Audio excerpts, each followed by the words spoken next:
Thank you very much, Mr. Speaker. And I suggest that one question that will be on many of the public's lips today is, why are we here? Why are we here? Well, can I answer some of that? We are here because of deceit. We are here because of bad faith. And we are here because a process was carried out underhand. Included in that process were some people that are here, namely from Sinn Féin. I believe that process is unacceptable and it is unfair. But why are we here because of on-the-runs? Who were these on-the-runs? And I accept first and foremost that there may be some of those people who are classified on-the-runs have no charges to answer, who may be not guilty of any offence. But let us be clear, there are also those people on the run who are murderers, who are bombers, and who murdered and killed innocent people in this society, and that is the reality. These people wouldn't have been asking for a type of amnesty if they didn't have charges to answer. Why didn't they come back, as a former Ulster Unionist Party leader, David Trimble, had recommended? Why didn't they come back and face the courts? That is what they should have done, and stood up to the courts, stood up to those charges that were issued against them, and then they... Yeah, happy to give way. Thank you, Mr. Elliott, for giving way. Would the member agree with me that right now it's absolutely vital that we have a list of those individuals who have applied for this exemption, together with the crimes for which they have asked excuse, not least for the benefit of the victims, but also because of the possibility that we could be talking here about members of this House, Dáil Éireann, House of Commons and the Northern Ireland Executive. Thank you. And the member for that minute. Thank you very much, Mr. Speaker. And I agree with Mr. McGimpsey on those points, and it is absolutely vital that not only the people in this House, the members of this House, know the names of those, but that the wider public know who they're dealing with, that the victims know who may be on the run, that may have had some responsibility in the murder or injury of their loved ones. Can I move on to the issue of victims, because it is a crucial matter?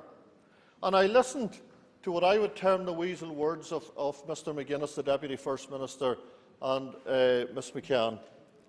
The issue is, how much thought did they put into the victims whenever they asked for these immunities or these letters of comfort?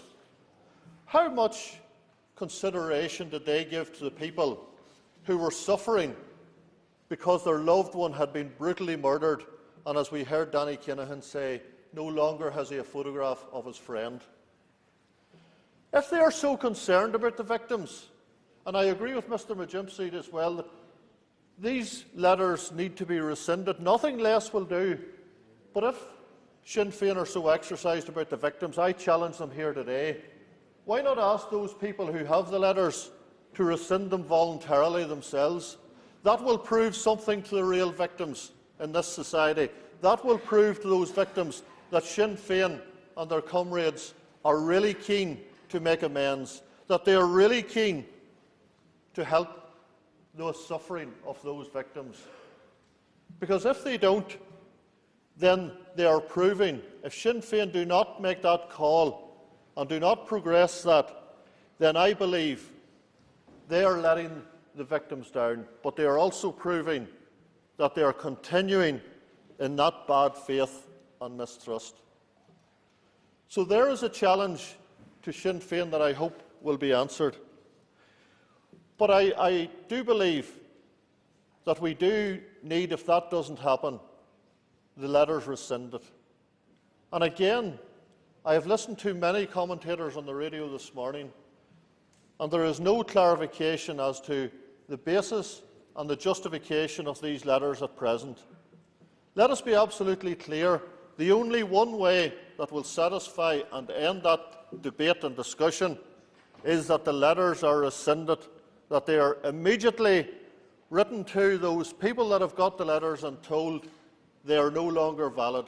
That communication, that correspondence and that letter is no longer valid.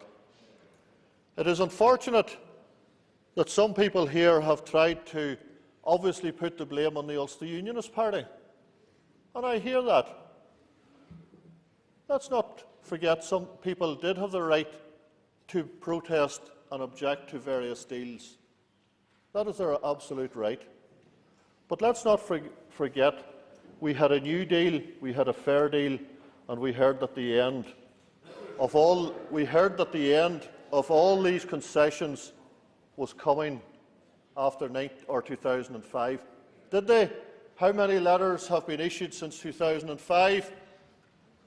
Numerous letters have been issued, including that of Mr Downey's letter, which was 2007, long after the Ulster Unionist Party were no longer the biggest party in this chamber. Order. Can the member bring his remarks to a close? What people need to realise is be open, honest, and yeah, people may shout, but Members' time is gone. let them stand up to their Order. responsibility. Order. Battle McRae.